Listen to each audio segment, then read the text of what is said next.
Name is David Jeremita. And security, take your date of birth. 090578. And then I see receive. What's the amount of money on it? The alleged debt, 944.83 £. And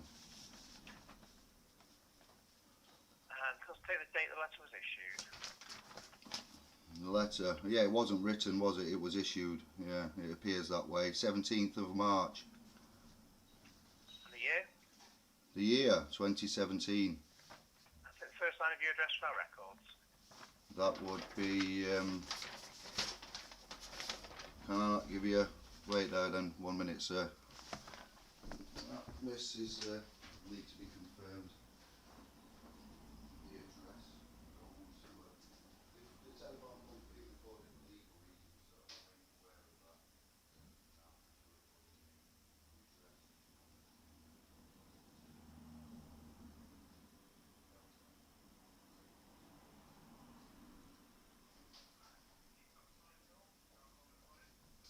Yeah, it's for legal purposes. That's why I need to record the call, sir.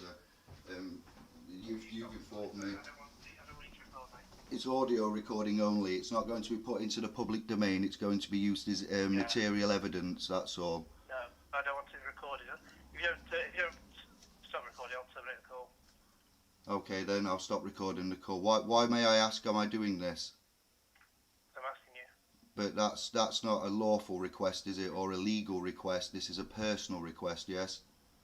For me to continue. Have you Yeah. Have you stopped recording or? Yes, I've stopped recording, but I'd like to know why I had to stop. Because I've asked. But what? So did we agree? You understand? There's no legislation or policy. It's your personal request for me to have stopped recording. I'm asking you to stop it. It has been stopped. Yes, I want to continue with dealing with the public servant, and I choose to inform you of UCC code here, which is what you're governed by, 1-308. I do not want to perform under any non-disclosed contracts that are not given to me. I want to proceed with this call as a customer, yes, as a public member, taxpayer. You're a public servant operating as a company, so I'm abiding by unilateral company codes. I'm a paralegal investigator as well as one of your customers. That is why I act the way I do, sir, because I'm familiar with contract law and employment law. So anyway, yes, what else would you like from me? The call has been stopped. We'd like to continue. I've come in with an inquiry. Yeah. Come on. I can see you phoning from the mobile we hold for you. How can I help you? How can you help me? So you understand by me using 1-308 as your calls are recorded, I've given you some details there of a person of which you just asked for.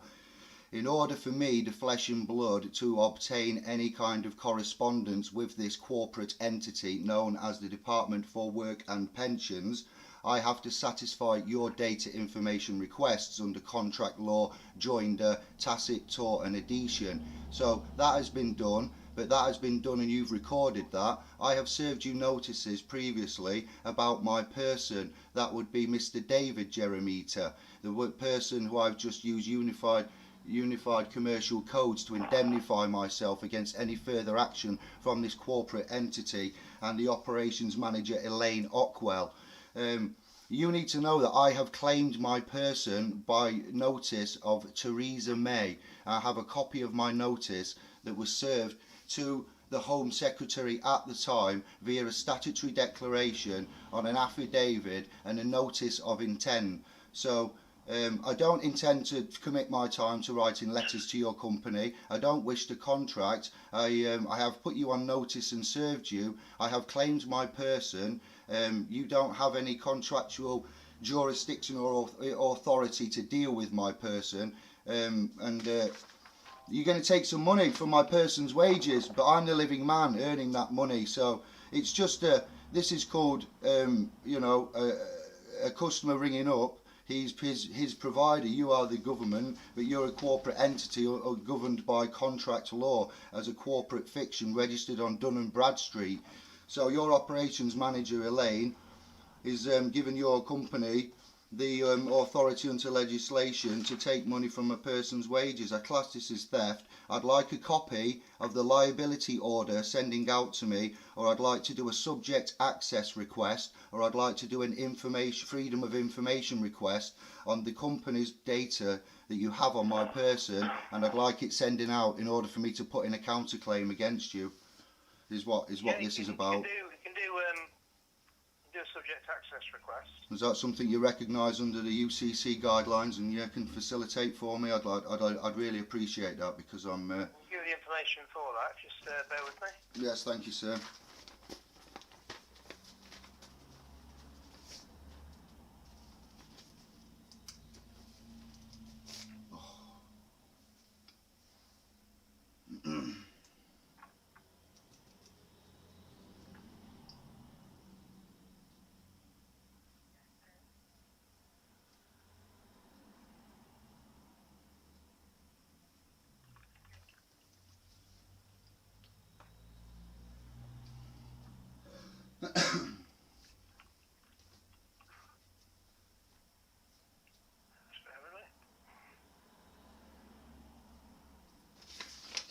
It's alright, but it's no problem. And there's one more question.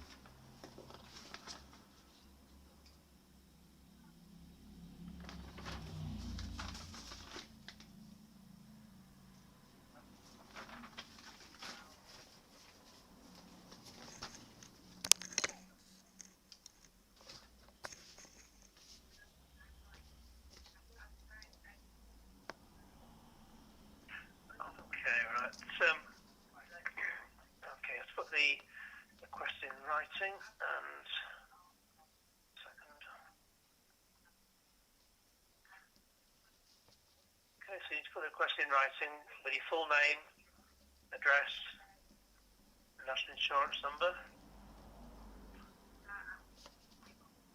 and your date of birth.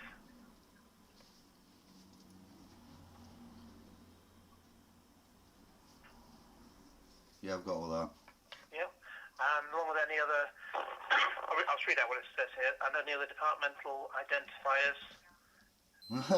Any like reference numbers on the letters? Departmental identifiers. A national insurance number is everything you reference the person by, I think. But yeah, that'll bring it up in our system. So this should specifically request what information you require. Yeah, everything on the person that you hold, with the date of birth and full name and national insurance number, I would like. That's why I asked, is it a freedom of information or is it a subject access request? Subject access request.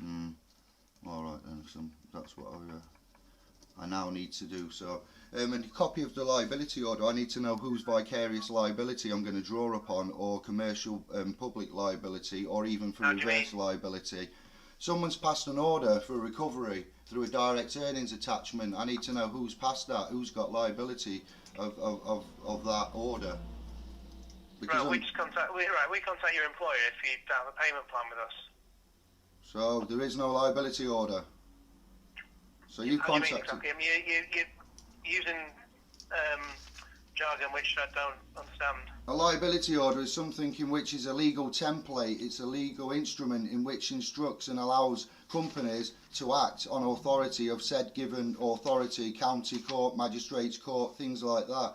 So once a judge has got a complaint brought upon him under common law or contract law, he would then look at it and weigh up whether or not he's going to stamp that execution order or the litigation procedure for, or the warrant to issue authority to the corporation or the bailiff or anybody, the enforcement agent, to get collection. So as a consumer, as what I am to you, because you're a business, I am a consumer, and the Consumer Credit Acts and certain acts and legislation are applicable to help my person fight this. So somebody somewhere at the Department for Work and Pensions has asked for the authority to take direct earnings attachment. And you're saying it's legislation and it allows my employer. Right. Well, you can put that in the request. Yeah. Are they acting under the... I need to be specific, yeah. Do you have a liability order? Do you have a warrant? Do you have an execution? Or is it just an instruction under current legislation upon my person and contractual obligations for them to oblige your request? And if it's only an obligation, then that's where we stand, so... I will put all that in the request. You lost me. I say, put that in the request if that's, you know, if that's what you're asking. I'm just following what we're tasked with. Court documents is what we need. Court docs or liability for the for this action. We're not gone through the courts for this.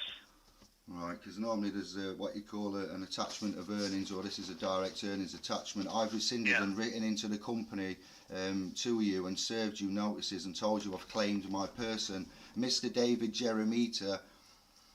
He belongs to me and he's been claimed by me, and Theresa May didn't rebut my claiming through my statement of truth and affidavit. So under the trust law, I now am the interested third party to my person. Nobody can get access to it other than me or by my consent, and this is what I'm going to argue next. So thanks very much for your time, your help. I'm sorry to have been a pain. No contract or joinder was committed on this call. I did stop recording it, but the UCC 1-308 indemnifies me to perform under anything non-disclosed.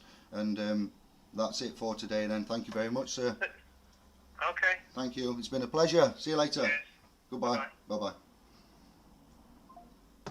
I talked to them in a little bit of legal terms, and I use the legal instrumentation, and I use UCC, and we'll get this sorted out, mates. It's no problem. They're only acting under liability anyway, so even if you do contract, you're only contracting to be that, and there's no to be your fiction, and there is no contract of liability, no court, no magistrates, no county, no anything. They're relying on legislation, which is down in the .gov. Legislation with employment law, contract law, but obviously I'm a consumer. If I'm viewed as a customer, instead of them being my employer, I'm being their employer, them being a civil public servant, they should be acting for the public, but they're not. They've turned us from being public into customers. So the customer has different powers to the public, but I am the living flesh, and I did not contract, and I used the Unified Commercial Codes to indemnify myself. Game changer, different angle. Let's see what happens. Thank you. Peace, love and light.